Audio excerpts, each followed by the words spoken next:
Hello, and welcome to Stoner City. We have a very special episode to bring to you today, the guest being yours truly. We've each prepared a few questions for one another, and today is our official debut. So without further ado, Maggie, I pass the mic to you. The world is listening. Oh my God. No pressure. Hey y'all, how you doing? This is Mike.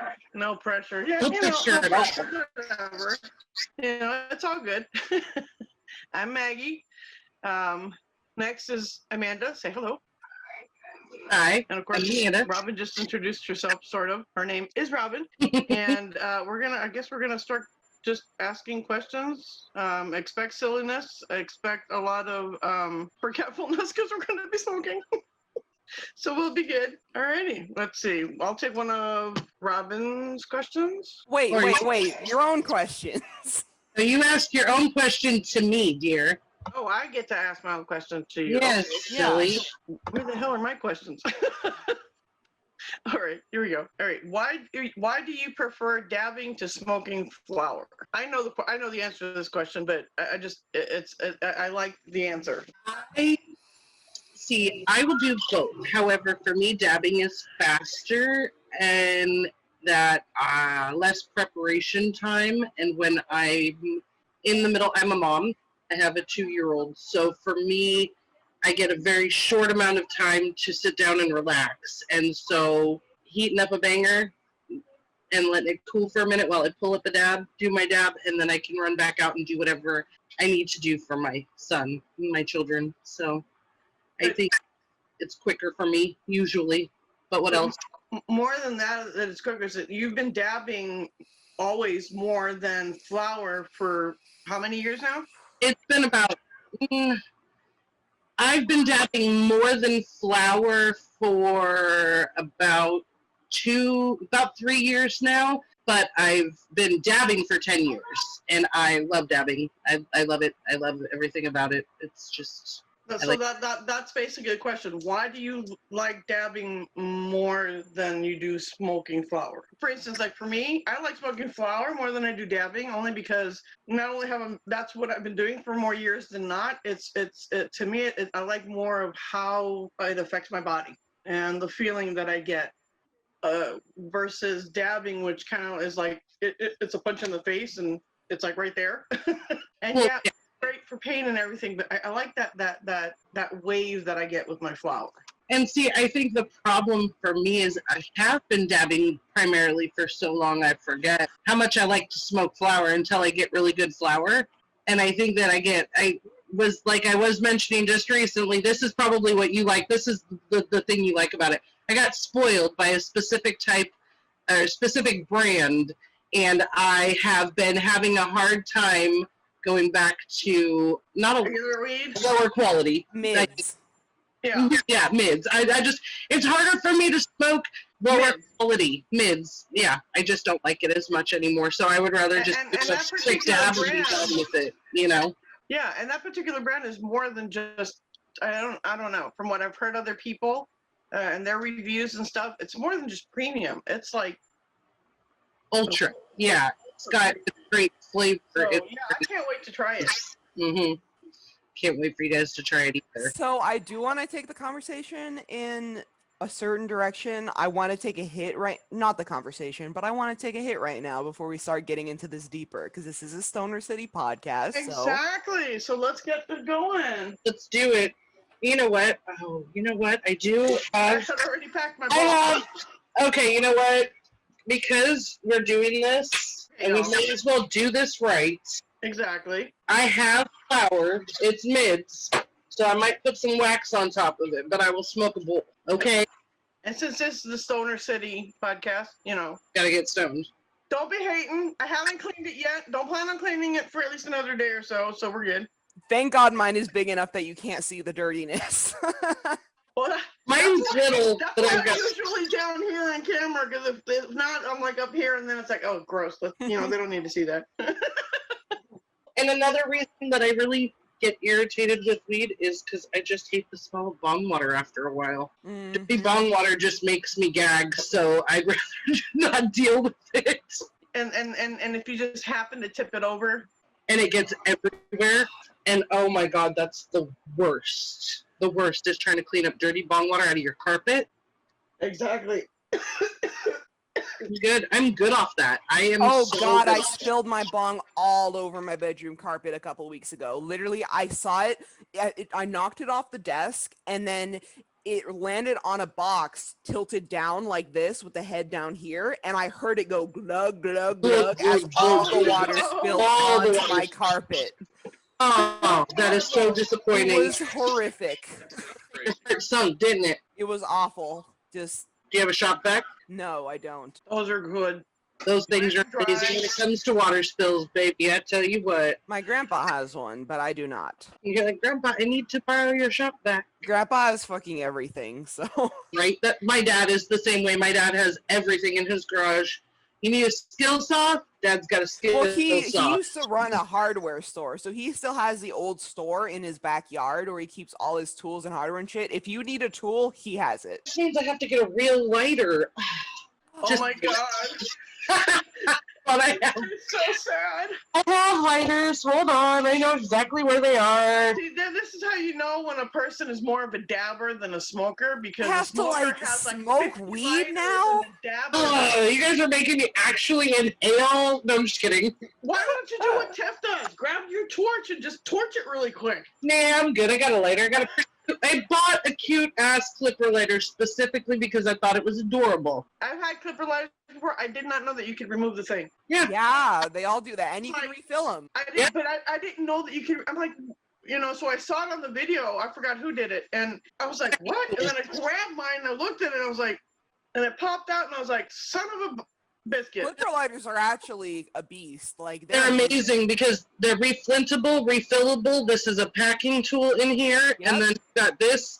If you're trying to move your product around, like on your Is anywhere, that what that's it's for? flat, so it moves it around. Yeah, if you can move it around, so it's easier for you when you're rolling and stuff. If you just want to collect your product all into one little area, you just use We the flip side of didn't your have lighter. that kind of shit when I was a kid. All we did was, you grabbed the business card, a credit card, folded a piece of paper, and and then My you driver's license got so many miles I rolled once. Yeah. Are we ready to take our Joints first and hit we're of done? the Stoner City podcast? I am ready to take my first hit of the Sonar City podcast. You ready? Our Ready. first hit. Cheers, y'all. Cheers, baby. Cheers.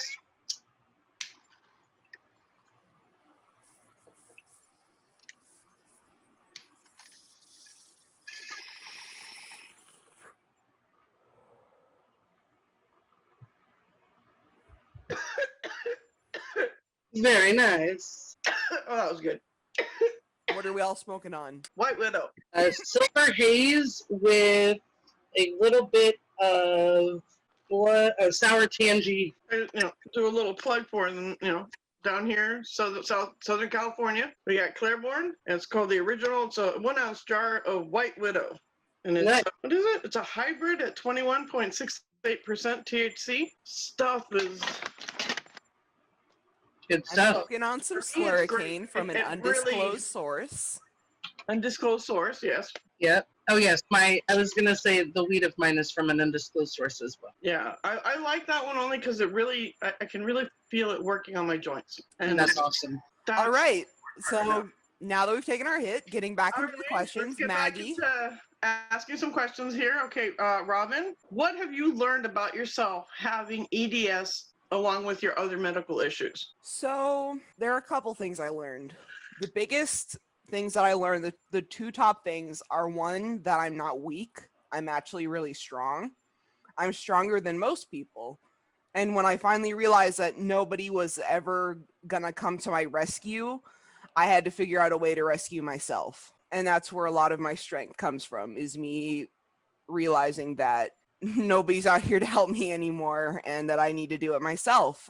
And another thing is that I was always called lazy. And I even thought I was lazy. I went to my therapist and I said, is there like clinical laziness? Because I don't understand why it's so hard for me to do like all these things that other people are doing. And people are telling me they're tired too, but I don't understand how they work when they're so tired. And now I know that I'm a really hard worker because I have to work twice as hard as everyone else to complete everyday things, you know? Yeah. because people would always tell me I was tired when I woke up this morning, blah blah blah. Yeah, this fucking sucks, blah blah blah. So I thought everyone was feeling the same way that I did, and I didn't understand at that time that what I was feeling was not normal.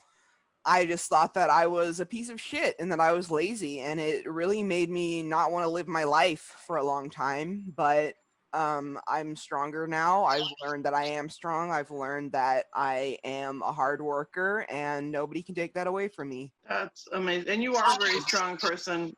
And Amanda and I see that on a daily basis. Yes, Sometimes absolutely. me more than her, because her and I are on here like the whole day. And she's just amazing. She takes a nap when she needs to. So she does do what she's supposed to do and everything, but she's just this little bundle of joy. That's the only way. She's the sunshine. She's like this. She's sunshine personified, and the strength that you have in you at such a young age is something that you should be proud of, and pretty sure that other people admire it, because I know I do. I look up to that and I admire that. Just because you are old enough to be my child doesn't mean that I can't look up to you and that I can't admire you in that way, because there's so much that I have learned from you since we've gotten to know each other that I would never have had the opportunity to if it was somebody twice your age. Mm-hmm. You know, and that's your strength is just one of your shining beacons. Yeah, the fact that you work through all of the issues that you have every day, it's something to, be proud of. Yeah. Absolutely. Just getting up every day with the chronic, with your chronic fatigue, which goes along with the EDS. I know that is one of the hardest things that you fight against. And I know that, just seeing you get up and do, and you're also being more active. Like I see you already being more active than you were when we first just started. So that's really cool. I'm seeing you start to get more energy and stuff too, which makes me smile and happy. So, yeah. I do. So for our listeners who don't know, EDS stands for Ehlers-Danlos syndrome. It's a connective tissue disorder that makes me hypermobile, gives me chronic fatigue syndrome. I'm also disabled for a severe anxiety disorder. So these are things that I've learned in my years of being disabled, not knowing I was sick and things like that. Yeah. Just to clarify. And people, But everybody knows what's going on. That's why we're here today answering each other's questions so we can get to know each other. Mm-hmm. Exactly. So everyone else can get to know us too. Yeah. Exactly. All right, I've got 3 more questions, but these are for both of you. Okay, so you can answer it however you want, or you don't have to answer it. Just if you had the means to do whatever you wanted, what would you do? I'll answer this one as well, but I want to hear your answers first. Mine is pretty simple, so we'll just say it. I would get a fucking job. I know it sounds lame, but when I was a kid, I had dreams just like everyone. I wanted to get a job. When I was a kid, I thought I was going to be an interpreter in ASL. That changed when I was in college to a U.S. history professor because of my disability and because of other reasons. But, I wanted to work. I still want to work. So that's really, if I could do anything I ever wanted, I just want to be a normal part of society. Yeah, productive member of society. Mm-hmm. I understand what you mean. For able-bodied people, they don't understand that for those of us that are disabled and can no longer do what the rest of society does, that's a really big thing. Yeah. Yeah, because our normal life is not normal for anybody else. Yeah. So to see other able-bodied people doing the things that they do, and you're like the wallflower. You're standing in the background going, "I wish that was me." Yeah, I get could that do that people who work would like to stay home. I know people like that because they always say it to me, but the grass is always greener. So Exactly. I totally get that. What about you, Amanda? I was going to say, okay, to answer the question, let me see. Like I was saying, my goal in life has changed so many times. Like I've wanted to do so many different things. If it were my dream, if I could do anything I truly wanted to do, I would probably be a performer. I would be a musician. I would be making I can see you on Broadway. my role, like making my living. I've always wanted to be a singer. I've always been a singer. I've always been a performer. Sorry. It's okay. But, One thing you will know about her, she is very emotional, and that's a good thing. We love her for it. Sometimes. But life gets away, and things happen, and opportunities get missed, or passed up on purpose, because of other things. But I don't feel that I am that's gone for me. I don't feel that that's not an option for me still. You know what I mean? I feel in my life I could still do anything I choose to do in my life. And right now, what I want to do is I want to help educate people about the cannabis industry. I want the world to know what cannabis does for people, what benefits it helps, how it helps people, how it benefits the world, how it can benefit our country and our people and everybody. I think cannabis in and of itself has been degraded for so many years as a political tool, and I don't think that it should be that anymore. I think we should be at a point in the world where we can accept cannabis as what it is. It's medicinal uses and everything, even recreational use. I think we should be able to. I want to help make the world know about it. Help the world know about it and know why it's good. And if you can, in any way, to make that less. Are you going to use the science background for it and everything? I love science, and I love the scientific parts of it too, and that's something that I want to look into more. And I've always wanted to go back to school. I want to look into courses for that, possibly. Yeah, exactly. That's really cool, and that's important because people in this country that are not in the cannabis industry or in and around cannabis don't understand the benefits. Having been a cancer patient, I know the benefits of cannabis, and God only knows I wouldn't have survived chemo without it, because it's just. It was so hard on your body. The 50-50 chance that I was given turned in my favor because of cannabis, because I think it helped my cancer treatments. And that's the reason that it was shorter, and that I was able to get through it. I firmly believe that, whether it was RSO or CBD or whatever it was that I was using at the time, and I'm still using, because I'm over cancer treatments, but I'm not over cancer side effects. So we're good on that. My answer to this question, if I had the means to do anything I ever wanted to do, I know I want to be an anthropologist. And I owe that all to Dr. Whalen. She was my professor.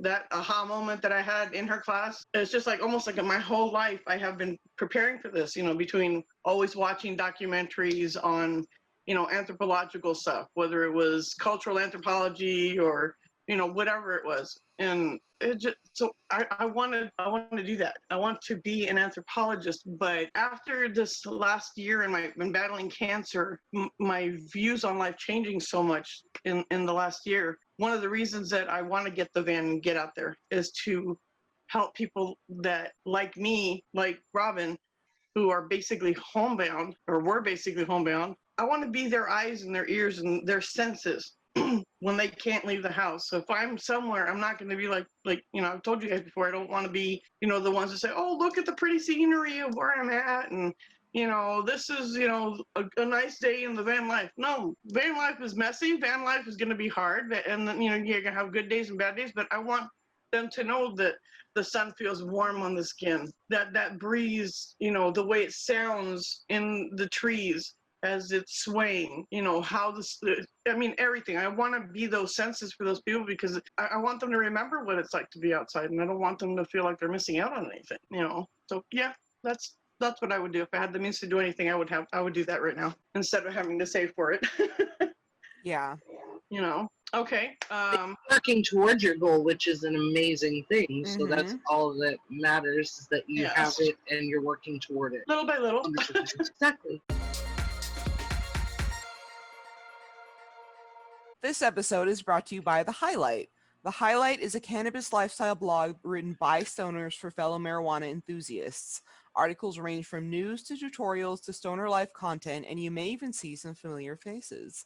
For cannabis culture, commentary, and conduct, visit thehighlight.co. That's TheHighlight.co. Take it away, Maggie. Rock on. All right. If you had the opportunity, anyone living or dead, and Amanda, you answer this one first, who would you smoke with? Have a conversation. Just sit back, do the whole chill thing. Who would I smoke with?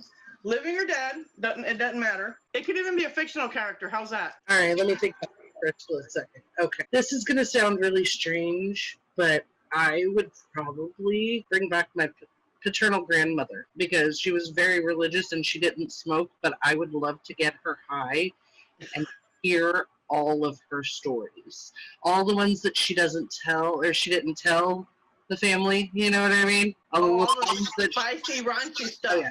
Well, because this is the grandma that while I was walking on the beach with her, stopped me, looked me right in the eyes. We were in Santa Monica and we were walking on the beach.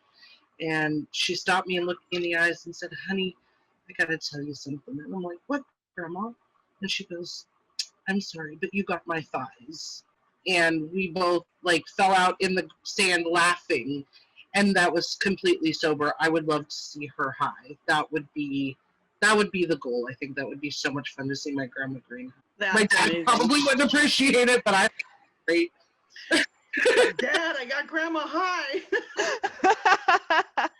I think all my cousins would appreciate it too. I don't think either of my aunts would, but I think all the cousins would. How about you, Robin? Well, my favorite author growing up was Hunter S. Thompson.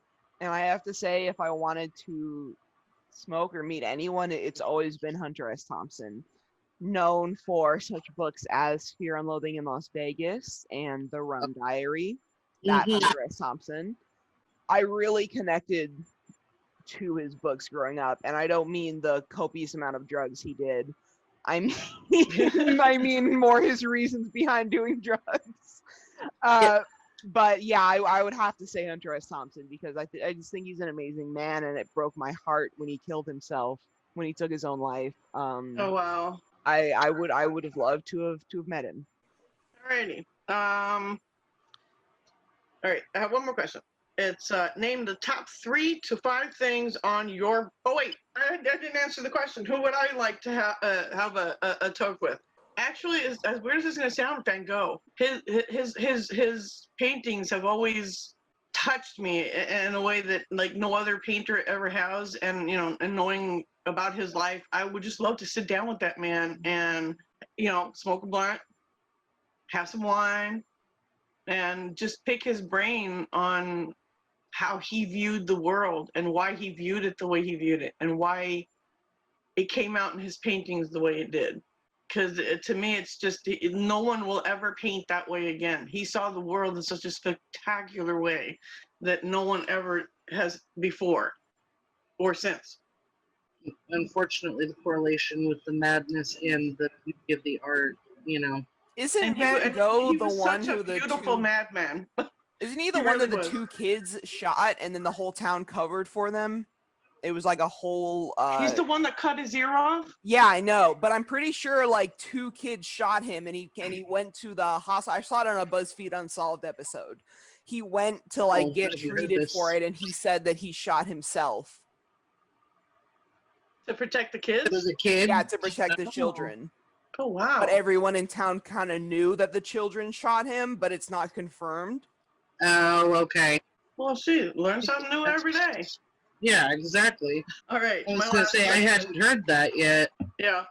All right. My last question. Name the top 3 things or 3 to 5 things on your bucket list. Because some people, it can't be just 3, like the top 5. So I would really like to get married someday. And that's kind of indicative of my larger goals in life, because I can't get married as it stands right now because of the way my disability benefits are set up. If I get married, I will lose my benefits unless I marry another disabled adult child. So I'd either have to marry someone rich or another disabled adult child, or else I won't have any income. What? Yeah. So I'd really like to get married someday, so yeah, that kind of sucks because that was one of my dreams. Anyway, I'd really like to go to Japan, which I am going to do pretty soon. So that's already coming up. And the last thing is this sounds kind of weird, but I really want to connect to at least one of my subscribers in a very meaningful way. Because that's kind of why I started my channel in the first place, was to connect to people and talk to people and have a community. And even if that community doesn't grow very big in the coming years, I want to have at least a couple people that I know have my back, that I talk to, that I've connected with, that have told me that my content means something to them. That Oh, would be wonderful for me. that's amazing. That is awesome. That's a Congrats. wonderful goal. I like that. That's one of the things that I love about you is your, not so much inclusivity, but your willingness to want to connect to people. Even with everything that you've been through, you're still, and this is a thing that I myself try really hard to stay open to people, because I know that when I close myself off personally, that's when I get the most depressed. It's when I have the most issues with Yeah. everything else in my life. If I allow myself to be open to new people, and I've always got like an outlet, someone who is fresh to not just hearing my story, but can have a different perspective on it and help me look at it in a different way, you know. And one of the things that I've, with a couple of my younger friends, it's like, if I can be open with everything that I've been through, if I can still open myself up to people, to meet new people, then, someone, you've been through a lot too, but you can open yourself up too, Yeah. I like that you have that openness still, even though you've been through a lot. And I'm glad that Maggie's finding her openness with us, and Mhm. that we're able to help her open back up to Yeah, my society at large. therapist loves you guys. Yeah. Because I've come out of my shell in a way that I haven't been able to before, Mhm. and letting other people in. Like I was telling you guys the other day, when we're just ourselves, we are our truth. When we go outside, it's like we have to put, okay, this is the mask that I wear when I go to the grocery store, where there's people that I don't really know, and then this is the mask that I put out when I'm out with my friends, and this is the mask that I put on when I'm with my family. And it's like we have these different sides to our personality, but when we're alone, that's when we're the most vulnerable with ourselves. And that's the hard part of sharing who we are with other people, wanting and not wanting to get hurt. And you guys are showing that it's okay to put myself out there to be hurt, because either way I'm going to learn something. And along the way, I've acquired 2 beautiful friends, so Yay. we're doing good. All right, before this all gets emotional and shit, I'm gonna take a rip. Okay. This, Yep. We'll take a rip, and then I'll answer my 3 bucket list questions. I need something new to put my weed in because this just isn't cutting it. And I just jumped ahead of everybody. So, what's new? That's true.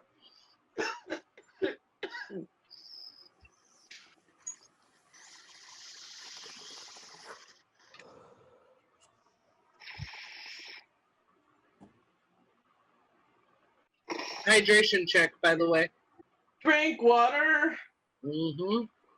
Grr, my instance café con leche right now. Mm-hmm. Well, hydration check. Hydration check. That goes for everybody watching and listening. Yep. Take a sip of something. Drink something. They're hydrated. Exactly. All righty, here we go. All right, Amanda, name the top 3 to 5 things on your bucket list. After you take the day. Absolutely. No, I'm good. All right. I want to travel outside of the United States. That is one of my things. I've only been one place outside of the United States, and to me, it technically doesn't count. Where'd you go? Because Tijuana. Oh, yeah, it doesn't count. It's just a little bit southern of California. I mean, it doesn't really count as going outside the country. Yeah, I passed over the border into another country, but and I came back. Yeah, But my family went to Canada when I was 6 months old, so I guess I've left the country.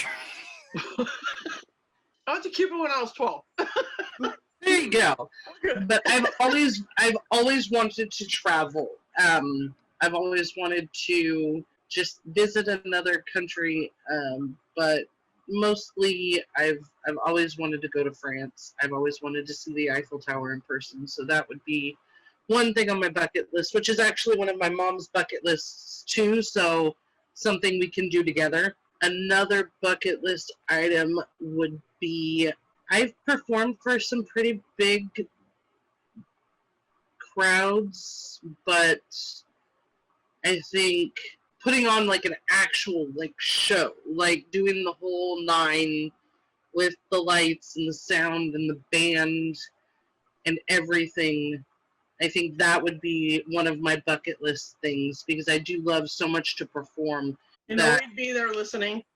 Thank you. So that would definitely be another one. And then I want to visit in the United States. A lot of my bucket list is about traveling, because even though I've done a lot of traveling, there are specific places I've never gone that I want to go. I don't think I'd ever be able to, no, I want to see Australia and New Zealand. I don't think I could sit on a flight for that long without going crazy.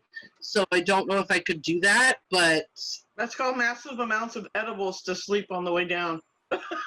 it would have to take a lot. I mean, I'm talking edibles, Xanax, probably some other things in there that I wouldn't want to mix together, you know? No, I'm just kidding. This is true. For me, it would probably be about 100 milligrams of an edible, because I just don't have that high of a tolerance. Yeah, you're right.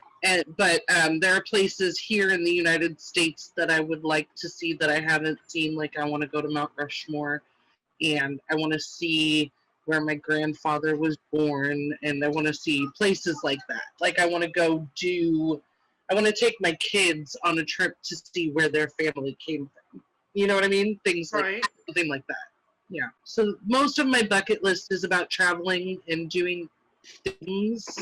But yeah, so my big ones would be just pretty much the Eiffel Tower, visiting family, like homestead places or birthplaces, and performing for, it could even be like 5 people, as long as I had, like I got to do the whole thing, well, no, Right. 5 people. That would be disappointing if I went through all of that work for 5 people. Have to be pretty special 5 people. No, I'm just kidding. Okay. Let's see. What are my top 3? Well, getting the van. That's definitely on the bucket list, but that's not the main one.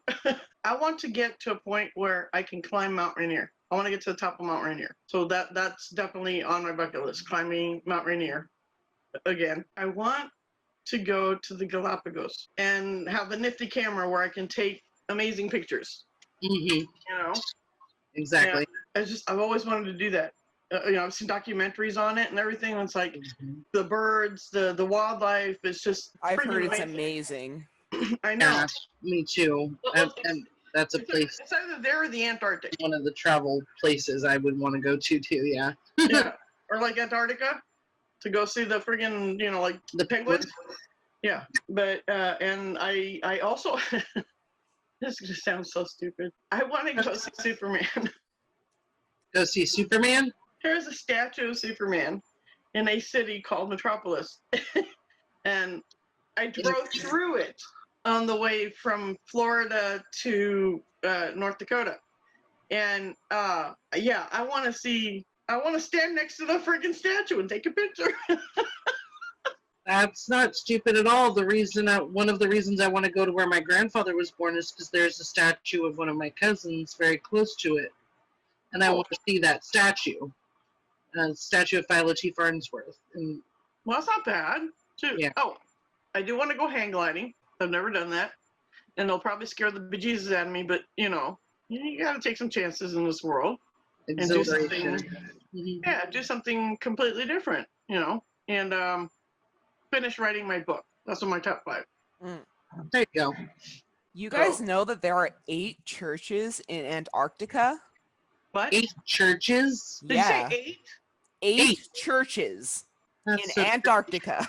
I didn't know that. I mean, I didn't think there I were guess that with all that people cold, in some nights you'd be Antarctica. praying you wake up in the morning from the cold. You know what I mean? So, But I mean, like, I know that was a smart ass answer, but many people actually live down there that they could have 8 churches? I know, that's what I was thinking. I'm like, I really didn't think there was that much of a permanent population on Antarctica. I think it's just because there are so many researchers from different places there that there's probably a Probably. lot of religion. Yeah, I was going to say, because there are researchers from all over the world that go down there. Yeah. Yeah. They work together, you know. Oh, that kind of makes sense. You know, you're not everybody's Christian or Yeah. Catholic or Yeah, whatever. Christian, yeah, exactly. So there are multiple faiths on the planet. I So wonder that, if they have an LDS church down there. you know, of all I of them, don't that doubt probably it. wouldn't surprise me. That does not surprise me at all. Not At at all. Like I said, I need I'm going on my mission to Antarctica. Be back in 2 years. be back Right? in 2 years. The 8 months that it takes me to get there on the boat because they won't fly you down there. Sorry. Alrighty, I'm done with my questions. right, so Amanda, I'm would you like going to- to pass the baton to whoever wants to pick it up next. You wanted me to do it? Oh, right then. Okay, how about this? So, We'll go in age order. Since I'm the oldest, we'll go to the next youngest, and then my first question to you would be, who are your top 3 favorite cannabis industry professionals and why? Okay, so my number one, you guys probably know this. His name is Eric Kahn. He just does awesome things on the internet. He basically just sits in his apartment and talks to the camera and smokes a joint. And that's exactly what I do, but he does it so much better than me. And it's so entertaining. He's built this amazing empire. Not really an empire. He doesn't branch out as much as like other influencers do, but you know, he's got a huge following, and it's just amazing to me what he's built off of this sitting in his apartment talking and smoking joints. And just being himself. Yep, there it is. this is Mr. Khan's Bong.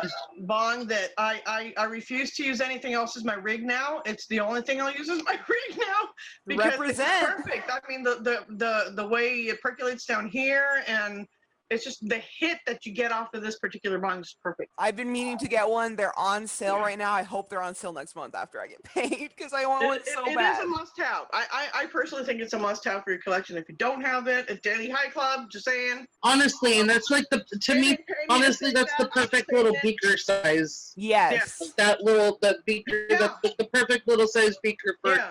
and like Robin calls them, her everyday driver. That's Yeah. the one Daily you're gonna driver, want to yeah. you're gonna gravitate toward one that's easy to clean, to smoke out of, that you like, that's pretty, Yeah. and it's all of And those that's things. that's my so. daily driver for Yeah. dabbing, and it's and just so y'all know, we don't get paid to say anything about the Daily High Club or any product or stuff that we mention here. These are all stuff that we have bought on our own with our own money. So we are not getting anything from these companies. This is just an honest opinion that we all have on whatever product we decide to mention. If it's shit, we'll tell you we think it's shit. Absolutely. And if we are sponsored by somebody, obviously we're going to tell you that we're sponsored because we're going to do commercial for them or something. But Exactly. yeah, for the most part, it's just stoners talking about shit they like. Exactly. I was gonna say, honestly, you're just gonna see the shit we use every day because we're using this is our everyday life you're seeing. So Yeah. It's like glass lung. Thank you very much. exactly. The second person in the cannabis industry I'd say that's my favorite, it would have to be Silenced Hippie. And that's just because I'm most personally close to her. We're not personal friends or anything like that, but we have talked before. I'm part of her Patreon, so I've talked to her on Zoom, I talked to her on Twitch, and Sasha has just been an amazing person. She's the person who inspired me to start making my own videos. So none of this would happen. I wouldn't be here today if Sasha hadn't inspired me to make my own videos. So Aw. Sasha means a lot to me. So I'd have to say she's my second favorite. And then finally, there's a channel on the YouTube called History High that I love because, as I mentioned before, I almost majored in U.S. history to become a U.S. history professor, and History High just gets high and tells you the facts. And Oh I my think God, that's that's awesome. great because that's what I wanted to do on the internet for a long time, but I just didn't think I was qualified. So I'm so glad there's someone doing it because she's just amazing. I highly recommend check her out on the WeedTube. History High. Lisa, shout out to you, girl. Rock on. Okay. Maggie, do you want to answer that question too, or would you like me to ask you a separate question in after I'm done asking Robin hers? I don't mind being asked that question. Then go right on ahead and answer the question, dear. Okay. Science Hippie is the I think the first influencer that I started following, and I started following because she was just so casual, so wholesome, and I'm like, I don't want to watch somebody like her on TV, and it's just because she really dispels the whole stigma that stoners have. Yeah. She's a productive stoner. She's a very productive stoner. Mhm. But And she's I like also that she's a so medical mellow. cannabis patient, and she's got medical issues that and she's real about them. She doesn't hide it, And when she needs a break, she needs a break. Let's see who else. Well, the obvious one for me, Koala, Angela. I've been following her. I think one of her OGs. I think I've been following her for like 3 years now or something. And she's actually the one that helped me make it through my whole cancer treatments, my whole battle. Her Zoom classes, I've done a couple of one-on-ones with her, and she's been nothing but supportive. And I've been able to meet so many people through her Zoom chats. And now look at where I am. I'm doing a podcast with, two people that I've met through this whole process. So yeah, thanks to her, I don't think I'd be here. But another one that I like, as she's not really well known, so y'all go follow her, Weed Woman. Oh yeah. I just love her. She's bubbly, she's quirky, she's one of these, people that just, this is her. If you like it, fine. If you don't, it's water off her back. You know what I'm saying? And I just love her. And then the fact that her and her husband are going to start doing the van life as well. So yeah, I like her. She's been really supportive of me as well. So I'm those are my things. That's awesome. Robin, how long have you known that you wanted to be a part of the cannabis industry? Well, I started smoking when I had smoked in high school a little bit, but I never really got high because nobody taught your girl how to inhale properly. So I really started getting high when I was like 19 or 20, a little bit when I was 18, but mostly when I was 19 or 20. And I'm 21 now. So it was not long after I just started buying weed regularly that I started looking up, because I wanted to know what I was getting into. So I started looking up blogs and advice and things like that about what is weed, how do I smoke it, is it supposed to be sticky? That's an actual question I Googled. Is weed supposed to be sticky? When you don't know, No. I thought there was something wrong with it. I totally Exactly. get that, and I Why understand is the it- question. Yeah. Yeah. Why are my fingers sticking together? You didn't know at the time that was the shit you were looking for. Exactly. Yeah. Now so you do. I You get googled more that. trouble. I was confused, and so eventually it led me to Sasha's page. I started watching Sasha. I think I watched her stoner gift guide because I knew my brother was a stoner too, and I wanted to get him something cool. And so I watched Sasha's stoner gift guide, and I started watching more of her videos, and I was kind of like, I can do that. And I always wanted to make videos. This wasn't like a sudden thing. Like I watched Sasha and I was like, anyone can fucking do that. This is a passion of mine that I've had since I was very young. I've actually been trying to make YouTube videos since I was like 12 or 13. When we were in elementary school, actually, my friend and I had a channel on YouTube that we used to make skits on, and they were Nice. terrible, but they made us laugh and they made all our friends laugh. They're cute looking back on it, but I always wanted to do something like this, and weed kind of came into my life naturally and gave me the outlet to finally be able to do something, because I was never comfortable on camera until I started smoking. I would get on camera and just freeze. And when I started smoking, I found that I could talk. And eventually as I started doing it more, I could talk and be myself more and more. And that's kind of just how it naturally fell into my lap that way. That's awesome. Okay. And then I'm going to go with a somewhat easier question for this one. What's your favorite color and why? Who, me or her? Robin. Oh, My favorite color is red, and that's because it's fucking the sexiest color. I mean, like, come on. Okay. you do know it's the color of blood, right? It's the sexiest color. I don't know. Again. I don't know what you thought that was going to change. I was gonna say I don't how know why how you thought that think- was a negative. Yeah, I was gonna say with Robin especially, how is that a negative here? Okay, Maggie, so here are the questions I've got for you. Oh boy. So, Maggie, having been a service member, do you feel that our soldiers should be allowed to use CBD products to help relieve anxiety and pain instead of opioids? Oh hell yeah. And then not just CBD, but CBG, CBN, THC, whatever mix that a veteran can use to not have to take opioids or certain medicines that they give you for mental health that have adverse side effects that, you know, some people are just can't handle. But I really think that people with PTSD, or let me rephrase that, veterans with PTSD, veterans with cancer, veterans that have neurological issues, that just veterans in general that have issues should be allowed. Because, like I said, I have been battling cancer. And even before then, fibromyalgia and my migraines. And, you know, I finally found strains that work specifically for my migraines or specifically for the pain from the fibromyalgia, for the fatigue, you know, even for the chemo brain fog. You know, sativas are great for that because it actually helps you think more clearly. You get more mentally focused. And it's a shame that we don't have that opportunity for our veterans because, for the most part, if you are positive for weed, you know, there's potentially healthcare that you will be denied. I would say it's the same with private healthcare as well. THC, there are companies that make you sign opioid contract, so they will drug test you for anything else, and if THC is found in your system, you're not allowed.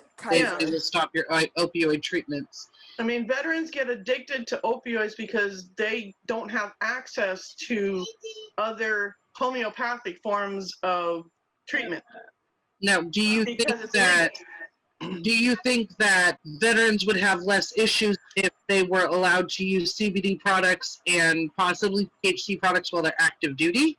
Of course, of course. I think it'll make it easier for them to handle trauma, especially as it's happening. And I don't mean like, you know, the soldier gets stoned and then goes out into the field. No, I don't mean that at all. I mean microdosing on a medicinal level that helps you, because, you know, if you smoke weed long enough, you know that if you smoke a certain amount, you're not going to get high, but you're going to get all the benefits. You're going to have that. You're going to be calm. You're not going to be over anxious. You're going to be able to think things through, you know, better. You know, it's not like when you're stoned where everything just becomes sluggish and slow. You know, it's like actually do it in a microdosing medicinal way that can help us, you know, get through our daily shit. Because it's, you know, let me tell you, it's no fun waking up from night terrors. It's no fun going out to the grocery store and having to run out of there, because if you don't run out of there, you're going to be humiliated and embarrassed because you're going to have this massive panic attack or PTSD episode in the middle of the freaking grocery store. You know, I smoke a bowl before I go to the grocery store, I'm fine. Exactly, yeah. You know, I've got my hemp-based little pens, and, you know, that's great for when I go out and I can't, you know, smoke a joint or something when I'm out and about. And it's just something that I really firmly believe that every veteran should have the opportunity to make their own choice of whether they want to smoke cannabis or not. In whatever form they want to use cannabis. I don't, you know. Yeah. Because, I mean, physically, I wouldn't be on my feet on a Wednesday at noon trying to move and doing some exercises if I didn't smoke cannabis. The fatigue would be overwhelming. And now it's not, and my joints aren't as bad because I smoke and I have CBD and I have my CBD rub, and it's just, veterans we need to let veterans make the choice of whether we want to have that as a prescription. Exactly. I was saying that segues kind of into my last question for you too.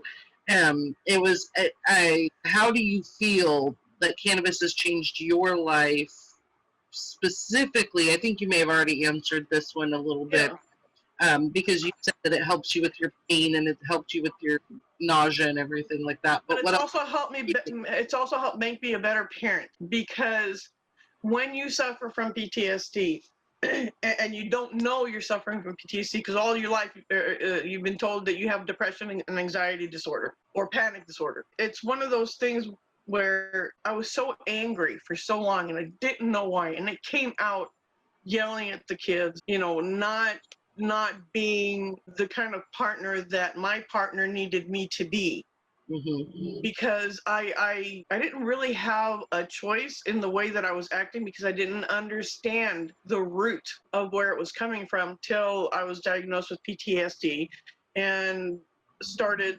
self-medicating with cannabis. And that's when things started to change. And now it's like I can pick and choose my battles, because I'm not angry all the time. It's like, whatever.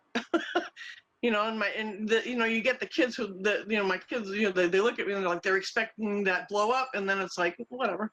And they're like, who are you and where's mom?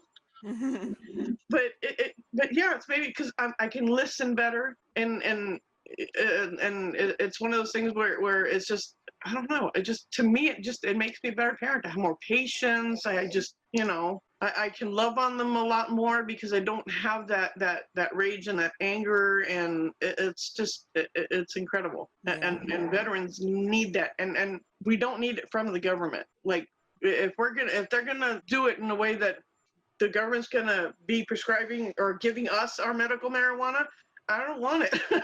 I'd rather go recreational and get it, or go get it from my plug, because from what I have learned and from what I know of the government medical cannabis, the THC levels are way too low, and the CBD levels are not high enough. So it's kind of like you're gonna have to smoke twice as much or 3 times as much just to get the effect of going out and getting, I don't know, pick a brand.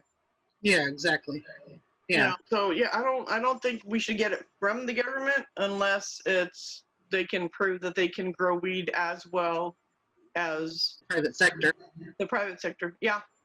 I think the private sector is gonna have a fight on its hands once the government legalizes, because they're gonna want to make it money, because Yeah. political. Exactly. But yeah, let's not go there. All right. Well, then I'm done with my questions to Maggie, and I asked my questions to Robin. So, Robin, All right. your turn. So I have a couple questions for both of you. Let's start Alrighty. with Maggie, if you don't mind. No. All right. So I'm a little curious about this. You are a parent, and you're a pretty cool Yes. parent from what I know. So what's your philosophy on raising children? Oh wow, Jesus. I don't think she If you would have asked me this years ago, I would have said, don't spare the rod. A good spanking is not a bad idea. And I don't know, right now, let's go right now.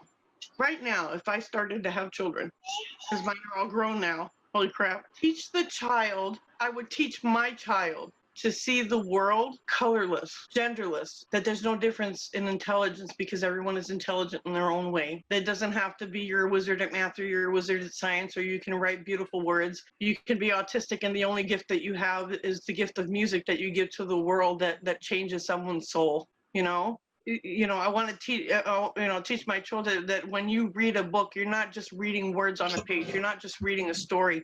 You're reading someone's mind. You're reading someone's thoughts, and you're reading their most inner person, because every character on that page is a real person to that author. Absolutely. I want my children to see someone who's being beaten down or fallen down and take the risk of defending them and standing up for themselves and being strong and outspoken and not let anyone tell them what they can or can't do, And when they fall down, to know that it's okay to fall down and get back up. I mean, what was that? What's that quote? It didn't take, I didn't fail 10,000 times. I just learned 10,000 ways how not to do it, Because that, Yeah, I know what you mean. Yeah. Yeah. so it's like every time you fall, you learn. You get up, you're stronger for it. And and just raise my children to be good people. Learn to finance, learn what budgeting their money. You learn about finance and all the crap that they should have taught us in school and they never taught us in school. But yeah, just to be good people and not look at anybody any differently just because they may physically look different or their beliefs are different. But that's what I would do now. It's not actually what I did. Because we all make mistakes and we all grow, and Yeah. the older you get, the more you realize, well, shit, we should learn from the older generation because they're the ones that have the 20/20 hindsight. Exactly. You should definitely listen to our elder generation. Well, yeah, I mean, if we would, if I think if just one generation does that, just one, that the next generation will literally break the stigma and the system, like our systemic racism, our just everything. I think just one generation would teach tolerance and acceptance and inclusiveness. Just to one. I think our world would change for a better place. Yeah. Much better. Okay. Well, great answer. I'm going to do a fun little back and forth. So, Amanda, you're up next. Okay. Good. So, Amanda, we know that you're planning on starting your own personal content up pretty soon. And I was wondering, what's the target audience that you'd like to reach with your content, ideally? Anyone? Everyone? I think But I mean, who do you imagine watching your content? I imagine most people watching my content are going to be people more my age who are, living in the situation I'm in. I have kids and a life and family, and I'm a mom. I'm not currently working right now, so that's what's opened up time for me to do this and given me the opportunity to be able to open this up and do what I want to do. But I think that my target audience is anyone who has questions about cannabis and wants to learn about it, wants to learn about the community and what's going on in it on an everyday basis. Anyone who doesn't quite know, how hot to heat up your banger or what works better for, like, do I really like my oil collector? Does it affect my smoking? Does it help or, hinder? I want to answer questions that people don't think that they have. So anyone who has a random question can come to me and I'll find you the answer, or I'll do my best to find in you other the words, answer. there's no such thing as a stupid question. Yeah, there's never been a such thing as a stupid question with me. So anyone who wants to learn something from me, then come on. You can Unless learn you're a anything you want personal from me. friend, because she makes me sound stupid for asking questions all the time. I don't mean to make you sound stupid. I love you. I'm sorry, Robin. Ask me questions. I I promise I won't do that anymore. No, I'm just busting your balls. You're fine. Hey, I've been dabbing better because of her advice. Thank you. I'm glad that I've been able to at least help one person. Except for my dumbass making it too hot. My dumbass does it too because I don't have a temperature gauge for myself. I have to just do wrist. Wrist. Yep. Wrist But- is unreliable.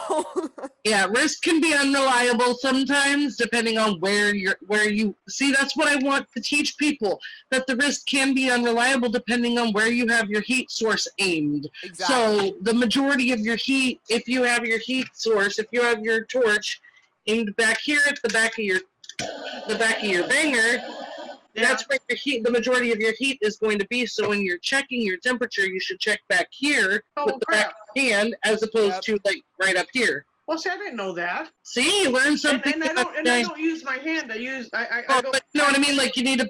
Like Exactly. like that. But Yeah. so you have to know where your heat source was, where it's coming from to make it, to just gauge better.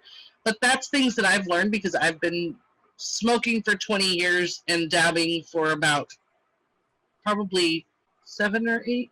Oh, son of a biscuit! I'm gonna start doing that whole. You got to check around because because it's gonna be cooler in some spots if you have your bank, if you have your torch in a certain area. So that's what you learn as you go along.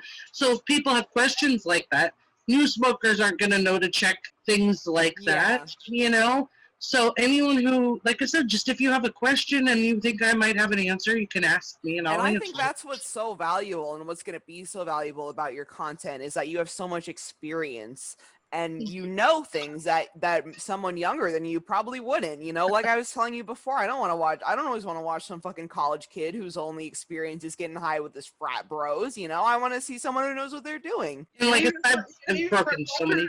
us older generations, we we want to know because a lot of people my age are just starting to get into cannabis and they have no fucking clue what they're doing. Yeah, and they'd Especially rather now listen to someone their age realize rather than exactly. some kid. Yeah. hmm And see, that's what I hope to accomplish. I want people who have questions, like you said, who won't necessarily take the advice of a 22 to 25-year-old. And they can come to me, someone who's slightly more mature and who has much more experience than. And you're the more mature one of the three of us because not happening over here. Not over Well, I here. do have, just because I have the longest amount of time smoking doesn't mean I remember all of it. But I'll do my best. Okay. All right. I want to jump back over to Maggie then. So Maggie, how has your fight with cancer shaped the way you view life and how you want to live it? Oh my gosh! Before I had cancer, even though I, being in my early 50s, I'm 53. You always think you have so much time to do shit and to change things, and then you're told you have cancer, and you're faced with death. Sorry. And then all of a sudden you're faced with this possibility you don't have a future. So you stop making plans, you stop living, and you start surviving day to day. Let me wake up tomorrow morning.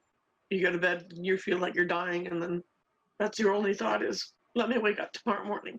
Let me fight another day. And then you make it through chemo. You start to see the light at the end of the tunnel. And that 50-50 chance, all of a sudden, you're on the good side of the 50.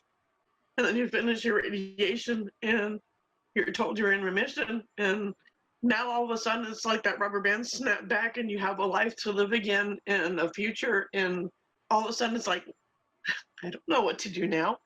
I had all these plans last year and, all these things that I wanted to do, and everything went on hold because I didn't know. And now that I have a future and I just want to live, I want to make memories. I don't want to stay, indoors on a 9-to-5 type of life. I want to get out there and I want to see life. I want to feel life because I don't know how much longer, or I don't know what my future holds. I don't know if I'm going to have a recurrence. I don't know and if I do, I don't know if I'll survive that recurrence. So whatever healthy, good years I have between now and whatever happens, whether it's old age and I die of natural causes, or I get cancer again, or whatever it is, this moment in time, I want to enjoy every single minute, every single second, because I want to make memories that I can, in turn, leave for my kids that Mom finally learned how to live. Mom finally got it. So yeah, that's how cancer has changed my life. So I'm gonna take a quick hit. All right. I was like, if we're ready for, I feel that. yeah, I'm with you. Alrighty. Ready? Cheers, y'all. Cheers. Cheers.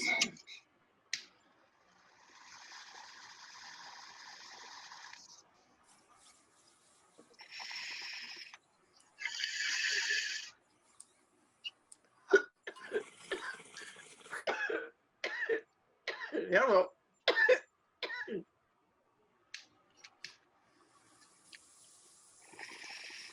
Oh, that was good.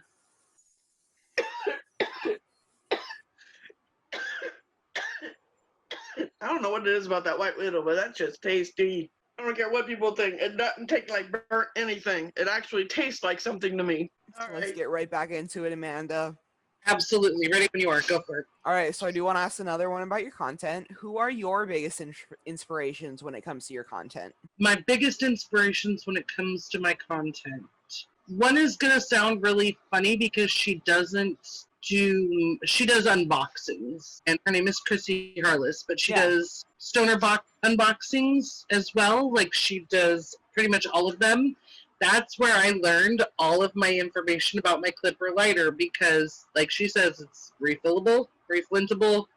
There's a packing tool, and you can move your product around. She's taught me so many little tricks and tips about ways to say things that I like, that register with me, that I think may register with other people. And she's very relatable. So I like relatable content. That's why I like one of my other bigger influences, the reasons that I started wanting to do content in the first place was Koala Puffs. Seeing her be silly, be goofy, make messes, do things like that made me realize that it was okay to, people are still going to watch if I'm silly and goofy and I make messes, because I'm human and that's just who I am and that's what's going to happen. If I say swear words, they're going to come out. I call them sentence enhancers. Mm-hmm. They're like salt, pepper, garlic for me. They make a sentence better. The liberal use of the word fuck might offend some people, but it is a daily part of my life. It's got so many uses, though. Exactly. And, I think another one is you guys, actually. You guys have given me ideas for content that I didn't realize people were going to want to know until you guys asked me the questions. So you two have helped me significantly. And also, I think my daughter and her friends, because they're younger and they've asked me questions that have given me ideas for things. And just seeing my daughter do her little TikToks and go out there and record songs and post them to the internet and have the balls to do it. The balls I didn't have when I was younger makes me really proud. Oh. Aww. Had to come over and hug me. You got the big cojones now. So those, you guys and the people who are in my daily lives, you've all made a huge impact on me and what I want to do with my content. You give me ideas daily without even realizing you're doing it. And my followers, people who watch me, you're probably going to be a big part of what I create because the questions you ask me are going to provide content for later on. So I'm going to take all the questions or any advice people have for me, and I will take that all into account, and that will turn into more content. You can also learn from your followers and your viewers because they might have a different method or something like that you can then incorporate into content. That this is from so and so, a follower of mine, a viewer, and this is how they proposed it, and then give them a shout out. And my subscribers teach me things all the time. Anytime I have a question, I'm like, yo, do we have any so-and-sos, insert occupations in the chat? And someone will say, yeah, this is how it's done. You got any doctors in the house? Yeah, I literally asked for a pharmacist. I can't ask that question. On one of my videos the other day, and then I live with a pharmacist. You live with a pharmacist? Why would you Why am I asking you guys? Exactly. I was like, wait a minute. I couldn't ask for if there's a doctor in the house. I couldn't do it in good conscience because I would giggle the hell. I would just be giggling my ass off. Exactly. If somebody says, yeah, I'm a doctor, I'm like, where's your TARDIS? Where's your TARDIS? Can I go with you now? Doctor Who? Anyway, exactly. That's why I said it out. Anyway. Okay. So, yeah, I think you guys all make a big impact on my content and it's just going to be evolving as I evolve. Yeah. Because I'm so new to it, so anything that I create is going to be just... It's going to be spectacular. Oh, well, thank you, darling. I will do my best. I promise that. And I'll help you out with it as much as I can, because I've learned so many things from when I started making content a couple months ago that that I can help teach you. That would have made my growth so much faster if I had known in the beginning.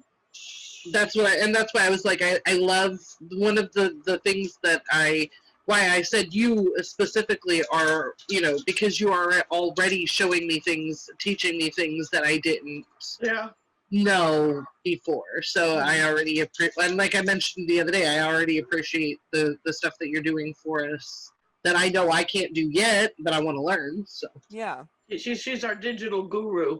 She really is. Like I said, I watched her film, edit, and upload a video in 3 hours. I was shocked. It was phenomenal. I mean, I was just sitting here literally blinking, going, what did you What just is she doing? What did I miss? I blinked, I missed something. Exactly. It happened. I watched her do it yesterday, and I'm like, and I was multitasking, and I'm getting better at multitasking. I was moderating a thing on Twitch. I was listening to Supernatural on the TV, and I was watching her film her thing. And I'm like, what? Already? She's almost done? What the hell? How? Like, how did she do that? I only turned my head for like 30 seconds and then she's done. Yeah, no, Taking me that's like- how I like- felt too. It would take me like a whole day or two just to even get the words out right. I'd be like, what? And it used to take me because I didn't used to be, I wasn't always able to be myself on camera. It used to take me a long time to get through videos. I used to forget what I wanted to say, all things like that. And as I've been growing and been on camera more, I've just learned more about myself. I've learned more about being on camera. I've learned more about editing, that it's all just come together. Yeah. Dude, I need like flashcards and shit and put them in front of me where people can't see them too. I got okay. Talk about that. Talk about Yeah, that. It comes Oh, together yeah, no, I naturally, totally- naturally over time. You just start to learn. You start to be able to talk on the fly better. The more you practice it, the more you practice not having a script and just talking to a camera, the better you get at it. The more your brain adjusts to it. Well, shoot. I was saying, I've never by had a season problem 2, talking. We're gonna be awesome. So I don't No. see that being an issue. Yeah, never and a I had a problem talking. talking. No, I've never had a problem talking either. My thing is it's just talking to people one-on-one or just like us, that's one thing. But when you're doing an interview and you're talking to somebody you really don't know, and you have to do But research. but what It's I'm like- saying is talking to a camera is completely different than talking to a person as well. Because you're not getting anything back. You have to Right. keep that in mind. Yeah, I mean the few videos that I made on IG with on my breast cancer journey and stuff like that was kind of like, it was weird because I kept looking at it going, do I sound like an idiot? Yeah. Did I say the right thing? Or, And that's what I told it's Amanda like, the what other day. hell? I told her, listen, you're gonna hate yourself when you start making videos. You're gonna hate the way your double chin looks. You're gonna hate the way your mouth moves. You're gonna hate the way your hair flies away like that. You're gonna hate everything But- about yourself and your videos, and you're gonna think nobody wants to watch this stupid bullshit that I've just put out. And Exactly. somebody's gonna watch it, and somebody's gonna say, "Wow, great video," and it's gonna make you want Yeah. to put out another one. And then more people are gonna comment, and eventually you're gonna get comfortable. Yeah, I've gotten really good comments on my videos, and I'm like, what? Mm-hmm. I've only posted one video so far of anything relating to cannabis content, and it's only a 30-second video of a cross joint that I made with a class with Weavers. Weavers, Jaime, yeah. 420 Weavers. Jaime, he's amazing, and he's such an awesome teacher. He's an artist. He's He really an is. artist. He's an artist, and he's an amazing teacher. Don't get discouraged is his tagline when he's teaching people anything, and it's a beautiful thing. And I was so proud He's a of beautiful myself person. that I posted it, and I actually got like 600 and like I think about like 650 views on it, which shocks me. But I actually got comments and people. One person retweeted it with, "You got to have some patience and some talent to do this," and I'm like, whoa! Someone was like so excited by what I did that they retweeted it. Like I don't know why. Yeah. It was a nice, and it smoked. That's what got me. It smoked. I was like, that's a beautiful thing right there. Yeah, I did not know at the beginning of that class if I was going to be able to make it because I hadn't rolled a joint in so long, and then I did a cross joint. And I'm like, I did. I watched the other day. I watched poor Eric roll a cross joint, and he forgot to put the hole in the cross joint part. He forgot to put the hole so that it would have airflow, you know. Oh, it and he wouldn't starts smoke. smoking, he's like, "Why isn't there any airflow?" And then he looks at it and he's like, "Oh my god." Yeah. And see, that was the part that I didn't even think about before I took the class with him. I never even considered that little hole in the second joint. Oh. I just thought it was all kind of like made and it was like one piece, so that when you inhaled, it all just kind of like went in the same way. I didn't think I had to make a hole. I took one of Weaver's classes, and I was successfully able to roll a hemp wrap. Okay, Maggie. So, what are your reasons for wanting to start a podcast? Oh wow.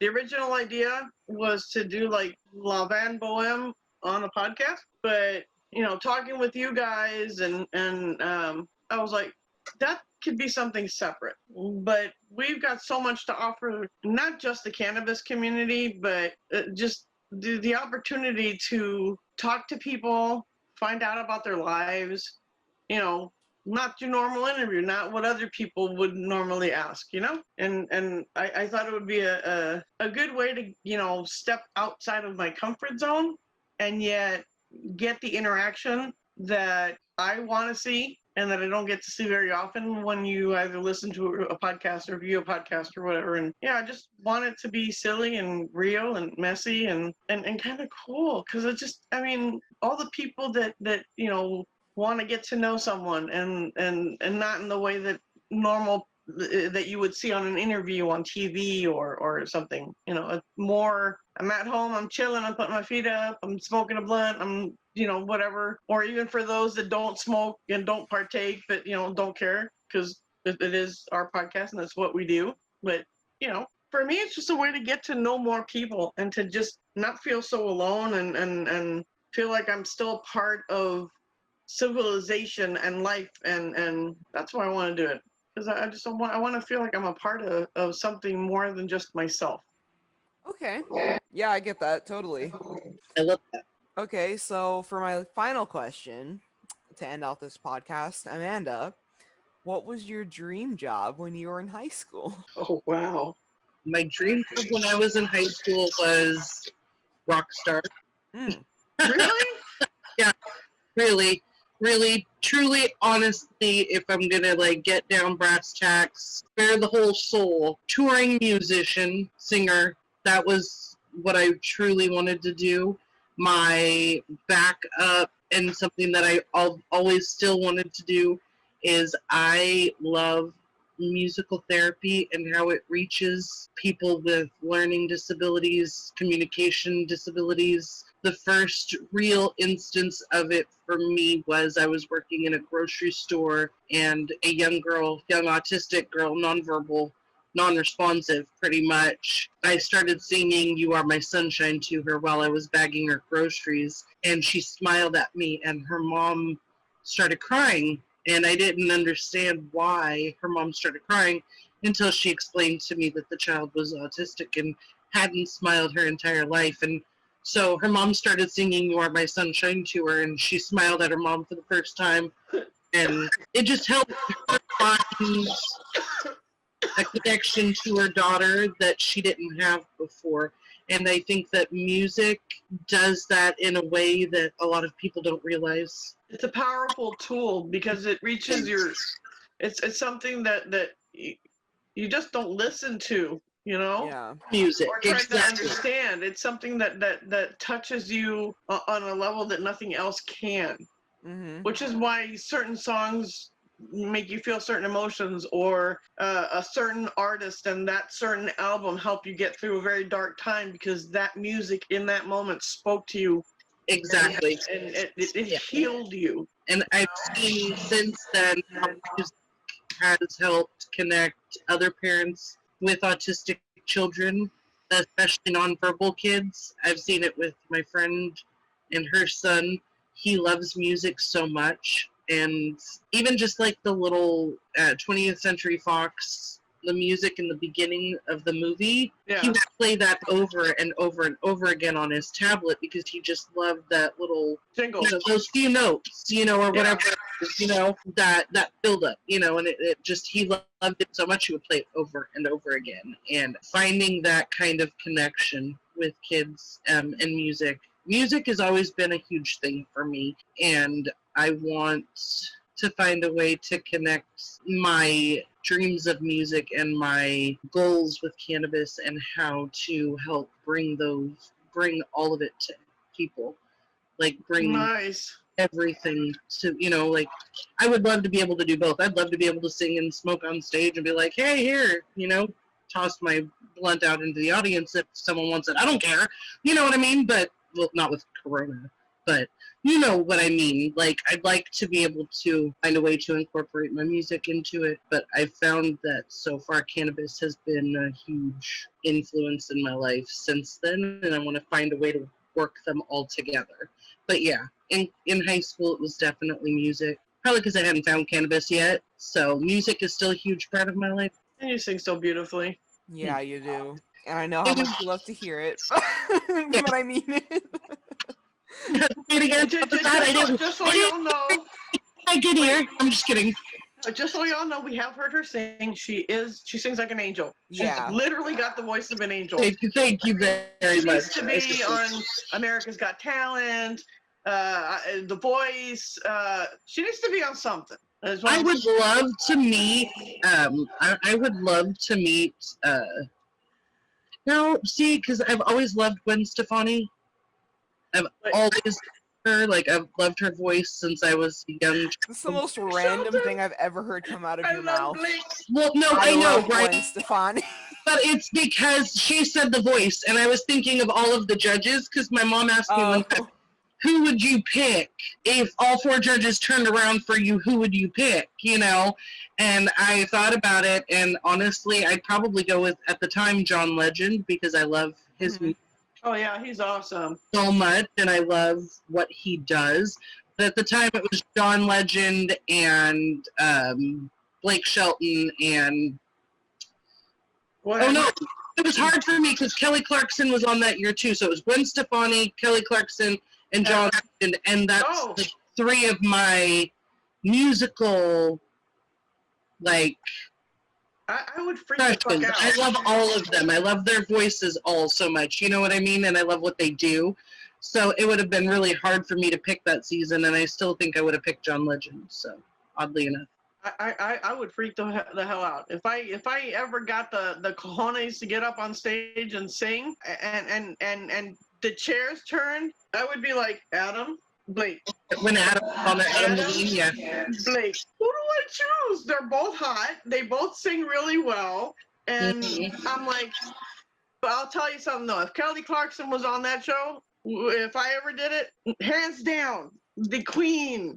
I love Kelly. Kelly Clarkson. You know, I would was the shit first winner of that American down. Idol, so she knows how to win a show. She knows how to win a Well, yeah. talent show. But she's like, to me, I swear to God, I think if I ever met the woman, I'd be speechless for probably the real first time in my life because I love her so much.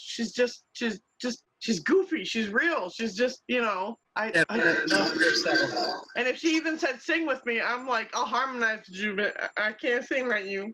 I mean, like you. I'd be like, I'm done deaf when it comes to that. I can't sing. But yeah, no, I would love. Oh my God, her and Martina McBride is just. Okay. Yeah, I'm well, gonna leave it at there because Last I'm crying. question. I was gonna say, okay, on that Robin, lovely note, I was wanna- gonna say, let's wrap it up, sister. yeah, I want to Nope. thank everyone for tuning in to the first episode of the Stoner City podcast. I hope you learned something about us today. If not, I hope you learn something about us next time. So stay tuned. This has been Maggie, Amanda, Robin. Maggie, where can we find you on social media? Shifu Hippie at ShifuHippie. Okay. And that's on Instagram, Twitter, and Snapchat. Okay, how about you, Amanda? At Instagram, it's Smokey _Mama Bear 420, and it's AJ Sings for You on Twitter With the number 4. with the number 4 and the letter U. You, sorry, not me. My ASL girls. Okay, and you can find me, Twitter, Instagram, and the WeedTube are all Robin X Glenn, and you can find me on YouTube at Robin Glenn. Just look up Robin Glenn. I'll come up. Okay? Okay. Beautiful Thanks everyone for face. tuning in. Have a good day. Stay high, guys. Bye.